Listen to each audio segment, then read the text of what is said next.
Jadi bisa kita latih setiap hari dengan konsisten dan tentunya adalah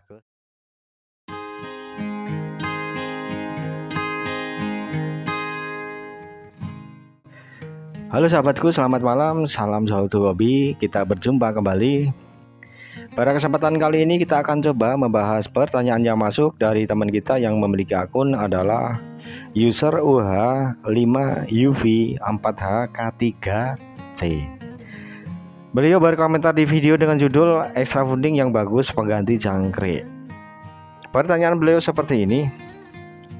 Om, yang saya mau tanyakan simple. Murai batuku nggak doyan jangkrik gitu. Oke, saya jawab simple. Ya udah, nggak usah dikasih jangkrik, kasih roti aja. Oke, nggak ya, kalau roti dia nggak suka. Mending kita makan sendiri aja gitu ya. Oke ya Om, kenapa nggak mau jangkrik? Ya tentunya ini adalah kebiasaan. Tetapi ya nggak perlu dipaksakan. Nah ini tinggal pilih omnya mau dikasih jangkrik atau enggak. Seterusnya itu toh, selanjutnya itu toh. Nah itu ya. Kalau enggak ya enggak apa-apa. Sukanya apa? Sukanya Hongkong tiap hari. Loh, oh gila ya, tiap hari kasih Hongkong loh. Ya enggak gitu ya. Tapi kan memang untuk kenapa nggak dikasih Hongkong setiap hari itu kan memang tergantung teksturnya, pengaruh tekstur extra fooding sendiri gitu ya. Karena kalau terlalu banyak tekstur ulet Hongkong kita berikan, di situ efeknya adalah panas. Karena apa ya, teksturnya keras, ulet gitu ya. Teman-teman coba cek untuk kulit ulet Hongkong dan jangkrik itu lebih lembut jangkrik ya. Nah di situ kalau kita berikan ulet Hongkong tiap hari, ya tentunya adalah extra fooding yang kulitnya ulet itu akan memberikan efek.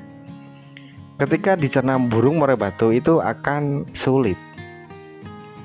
Nah, dengan kesulitan pencernaan tersebut itu akan menimbulkan suhu badan yang naik terus. Tiap hari naik terus burung ini ketika dijor extra fooding berupa ulet Hongkong ya. Ketika sudah dianya itu suhu tubuhnya tinggi, emosinya sudah tinggi, faktornya itu sudah tinggi. Ketika di Hongkong ya sudah, burung ini terlalu tinggi suhu tubuhnya, tiap hari ditimpa dengan extra fooding yang ulet, bisa dia bulu, bisa dia ngelowo ya. Seperti itu ya teman-teman ya. Jadi nalarnya seperti itu. Kalau kita kenapa nggak diberikan ulet Hongkong tiap hari? Oke ya. Kemudian untuk ulet Hongkong sendiri itu lemaknya itu lebih banyak teman-teman ya. Lemaknya itu hampir 90% ya. Kita cek di situ itu putih. Dalemannya itu putih itu ya, itulah lemak. Makanya efek dari murai batu ketika kita berikan ulet Hongkong sendiri ini akan lebih gampang dianya kegemukan.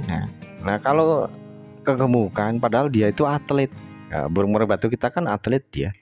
Nah ketika dia bertempur ya kita akan melihat dia itu banyak tingkah. Karena apa? Dia membawa badannya aja berat, apa alergi untuk bertempur ya. Dia bisa main lasak, naik turun, ngelowo seperti itu. Bisa ada juga yang didis di situ ya, didis dia seolah-olah habis mandi. Karena apa? Nah di situ nyisir, di situ kan efek dari suhu tubuh yang naik. Kemudian dia itu nyisir, dia meregangkan bulu-bulunya untuk menyerap udara biar agak dingin. Itu ya teman-teman ya. Jadi pembawaan bahasa tubuh burung murai batu antara satu dengan yang lain itu beda-beda. Tapi di situ kalau kita paham, kita bisa cari permasalahannya. Masalahnya di mana? Kemudian setelah kita paham, kita bisa baru cari solusinya. Nah itu ya Om ya. Jadi kalau nggak suka ya sudah diberikan jangkrik. Kalau nggak suka ya bisa diberikan alternatif yang lain. Bisa kroto ya. bisa ulat Hongkong tapi sedikit saja. Ini kan cuman untuk kebutuhan dalam hal protein dia. Sedikit saja, jangan terlalu banyak. Ya.